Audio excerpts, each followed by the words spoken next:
What's up, and welcome back to another episode of Next Door Conversations with me, Amara. On today's episode, we're going to be talking about Simi. Simi, one of my favorite Nigerian artists, is being dragged online, guys, and just for the most stupid reason, for the most ridiculous reason.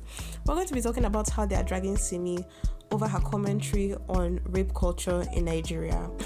Hi, if you're new here, my name is Amara and this is Next Door Conversations, my podcast where I talk about trending news, viral content, what's happening on social media and in the world at large. If you like what you're listening to, make sure that you are following the podcast, ring the notification bell so every time I drop an episode you get a notification. And also don't forget to share this episode with a friend, because I'm sure there's someone in your circle of friends that's interested in topics as ease. And don't forget to rate the podcast. I believe this is a 5-star podcast, so please give me 5 stars.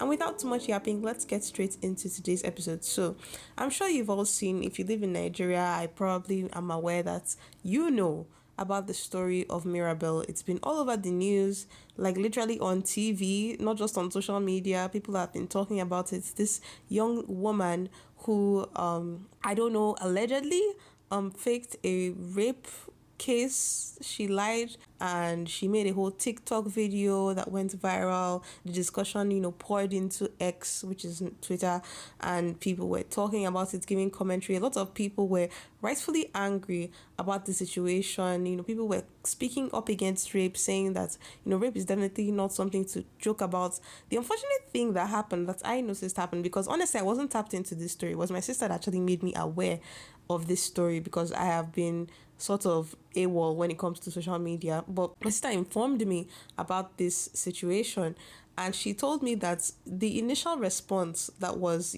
pervasive on social media was people speaking against the Mirabel girl, saying that, oh, she's lying. And that is something that happens a lot. That is like a recurrent theme on Nigerian X. It's like clockwork. Someone comes out and says, I was raped, I was sexually abused, I was sexually assaulted.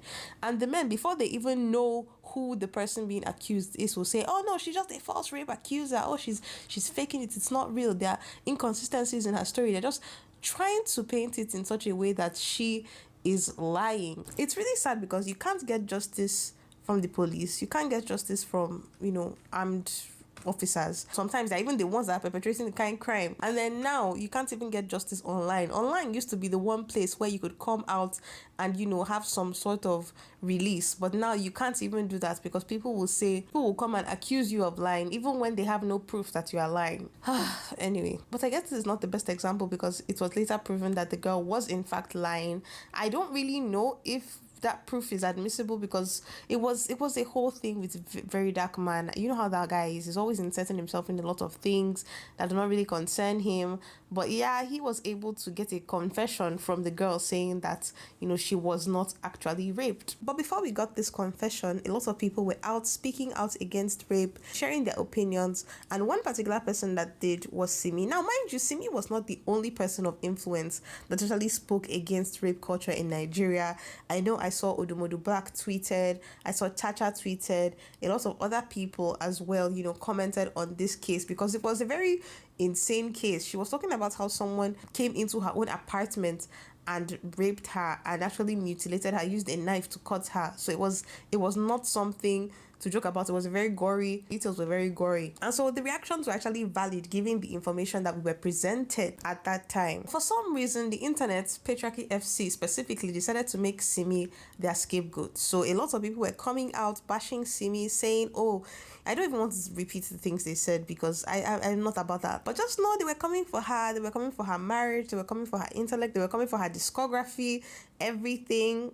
Which is really ironic, because just a couple of weeks or like a month ago, people were talking about how Simi is like the model traditional woman, how everybody should be like Simi, all women should try and be like Simi. I'm not even kidding. There was a time that the people loved Simi a lot. So it's kind of crazy to see the complete switch in a matter of weeks to now everyone is saying Simi is a lot of things. They've even started a whole cancellation campaign. And let me just say, Simi can't be cancelled. Like, Simi is just one of those artists. Simi, her husband, a lot of these artists that we started out with, they've sort of risen above the Nigerian audience. Like, even if their Nigerian audience stopped listening to them, they would still have a thriving audience outside of Nigeria. And also, doesn't it say a lot about the Nigerian society that we are actually cancelling this woman for saying rape is bad. Like for saying that rape is bad and people should stop raping women. That is the extent of decay that we have as a country. In any sane society, when a woman comes out and says rape is bad, everyone else should be like, yes, rape is bad. This is bad. We should stop this. This should be stopped. But in Nigeria, if you say rape is bad, they'll say, oh, but false rape accusations are also bad. And it's like, why are you bringing why when we're speaking on X? This is the primary issue. This is what was, we thought was happening. So let's speak on what is happening now. When it's proven that it's a false rape accusation, or where we actually do find inconsistencies in our stories and loopholes, then we can talk about false rape accusations are a problem. But definitely not to the extent that rape is a problem in this country, guys. I know someone who works in a police hospital, and literally every day there's a young girl or a woman, someone coming in for this particular issue. So I can tell you wholeheartedly, whatever you think the rate of rape is in this country, whatever you think that number is, quadruple it. And that is the actual number of cases that we have. And the number of cases that we have is substantially more than the amount of false rape accusations that we have. Any attempt at equating the two, it just sounds so ridiculous to me, because how many times does that actually occur? How many actual rape accusations do we have people prosecuted for? But now all of a sudden false rape accusations are a problem. False rape accusations ruin lives. Like, we literally have a major pastor in this country who was accused of rape, who is doing very fine. I mean, you drive over Abuja, you see his face on billboards everywhere. He's hosting events. People are still attending his church. So don't give me that crap about false rape accusations, guys. False rape accusations are not nearly as much as rape cases. And when someone is speaking about rape, let's stick to the topic at hand. There is no need to have a whole cancellation campaign over the rhetoric of an individual, which I would consider is like normal. Nigeria. It just feels like you're in some sort of inverse society, really. That's what it feels like living in Nigeria. Instead of NYSC bar, we should make people go to the hospitals. Yes, people should have a mandatory, maybe a month posting or something, actually going to the hospitals, these police hospitals, or maybe even the prisons or the police stations, and actually seeing the extent of the problem, of the crisis that we have at hand when it comes to things like hunger, malnutrition, when it comes to rape. So people will actually see that their votes, the decisions that they make, the policies that they back, the parties that they back, it actually does have a consequence on the people. The ideas that they uphold, it has a consequence on real people's lives. And all these things that you're doing on Twitter, it doesn't really matter when it comes to real life. You can say on Twitter 100 billion times that, oh, false rape accusations are bad and la la la. And I'm not saying that they're not bad. I'm not saying that, false rape accusations are not a problem, but they are not a problem to the extent that rape is a problem in this country. One.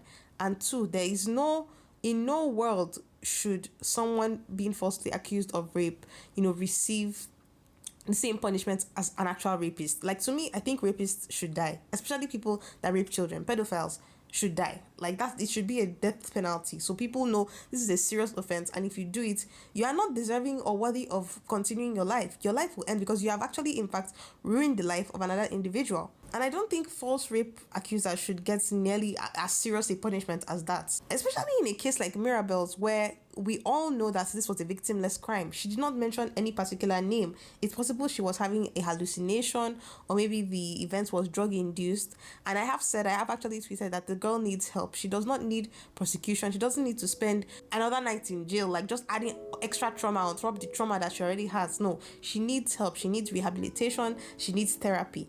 And that's all I have to say about this topic. This topic is riling me up, and I want to end it here. So you let me know your thoughts on social media at Amara Next Door, #NextDoorPod, at NextDoorPod_ on X. Let me know your thoughts on this topic. If you think Simi's dragging was well deserved, if you do, then just get out of here. You're not supposed to be listening to this podcast. You're not supposed to be listening to this podcast. But let me know your thoughts as per usual, and I'll see you in the next episode. Bye.